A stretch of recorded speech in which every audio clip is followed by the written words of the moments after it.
Hello friends, मेरा नाम है तानू और मैं मुजफ्फरपुर बिहार से हूँ। तो आज के ब्लॉग की शुरुआत करते हैं। आज मेरी क्लास का डे 39 था, तो मैं पहुंच गई अपने क्लास।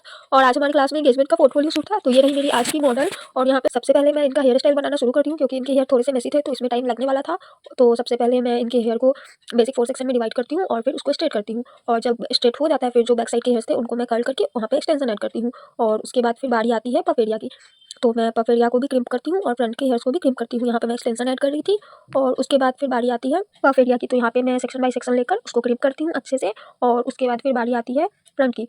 तो यहाँ पे मैं फ्रंट के हेयर्स में भी क्रिम्प्स करती हूँ। और उसके बाद फिर जब फ्रंट में दोनों साइड से हेयर क्रिम्प हो जाता है तो बारी आती है पफ एरिया की। तो फिर मैं बैक साइड के हेयर में एक एक करके बैक कॉम्बिंग कर रही थी पतले पतले से लेयर निकाल के। और उसके बाद फिर मैं पफ एरिया को सिक्योर कर रही थी। तो मेरे से हो ही नहीं रहा था, बट फाइनली हो गया। और उसके बाद फिर बारी आती है फ्रंट के हेयर स्टाइल की। तो फ्रंट में मैं ट्विस्टिंग कर रही थी और उसके बाद दोनों साइड से हेयर स्टाइल डन हो जाता है। फिर बारी आती है मेकअप की। तो यहाँ पे मैं सबसे पहले इनके फेस को अच्छे से क्लीन करके उस पर टोनर अप्लाई करती हूँ और फिर मैं मॉइस्चराइजर यूज करती हूँ, क्योंकि इनका स्किन ऑयली था तो मैं थोड़ा थोड़ा सा ही मॉइस्चराइजर अप्लाई करती हूँ। और उसके बाद फिर बारी आती है कंसीलिंग की।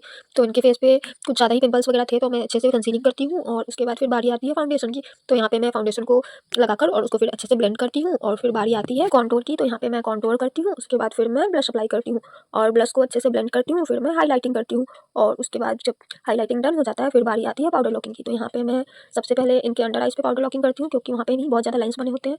तो पहले मैं अंडर आइज पे पाउडर लॉकिंग करती हूँ और फिर धीरे धीरे करके पूरे फेस पे अच्छे से पाउडर लॉकिंग करती हूँ। और उसके बाद जब पाउडर लॉकिंग हो जाता है फिर बारी आती है पाउडर कॉन्टोर की। तो फिर मैं पाउडर कॉन्टोर यूज़ करती हूँ। और उसके बाद फिर बारी आती है पाउडर ब्लश की। तो फिर मैं पाउडर ब्लश अप्लाई करती हूँ, फिर हाईलाइटिंग करती हूँ। और फिर इनका मेकअप डन हो जाता है तो फिर मैं यहाँ पे आई मेकअप स्टार्ट कर देती हूँ। उसके लिए सबसे पहले मैं इनकी आईलिड को अच्छे से कंसील करके और फिर उस पर अच्छे से पाउडर लॉकिंग करती हूँ और फिर इनका आई मेकअप स्टार्ट करती हूँ। यहाँ पे मैं इनके ड्रेस के अकॉर्डिंग ही इनका आई मेकअप देने वाली थी सॉफ्ट सा। तो इनका ड्रेस लाइट पिंक सा था तो मैं लाइट पिंक का आई शेडो ही अप्लाई करती हूँ। और उसके बाद मैं सिल्वर पिगमेंट यूज़ करती हूँ फिंगर की हेल्प से। और उसके बाद फिर इनका आई मेकअप डन हो जाता है। फिर बारी आती है काजल की। तो फिर मैं इनको काजल अप्लाई करती हूँ। ये काजल यूज़ नहीं करती है, फिर भी मैं बोली कि लगाओ अच्छा लगेगा। तो फिर यहाँ पे मैं इनको काजल अप्लाई कर रही थी। और उसके बाद फिर बारी आती है मस्करा की। तो यहाँ पे मैं पहले इनके आईलैशेस को कर्ल करती हूँ और फिर उस पे मस्करा अप्लाई करती हूँ। उसके बाद फिर मैं यहाँ पे लैशेस लगा रही थी इनको। और उसके बाद फिर बारी आती है लाइनर की। तो यहाँ पे मैं इनको लाइनर लगा रही थी और उसके बाद फिर यहाँ पे मैं इनकी काजल को स्मच कर रही थी इनके आउटफिट के कलर के आई शेडो से। और उसके बाद फिर मैं इनको फेक लैशेस लगाने वाली थी। तो यहाँ पे मैं लैशेस पे पहले ग्लू लगाकर उसको 5 से 10 सेकंड तक ड्राई होने देती हूँ और फिर उसको लैशेस पे अप्लाई करती हूँ।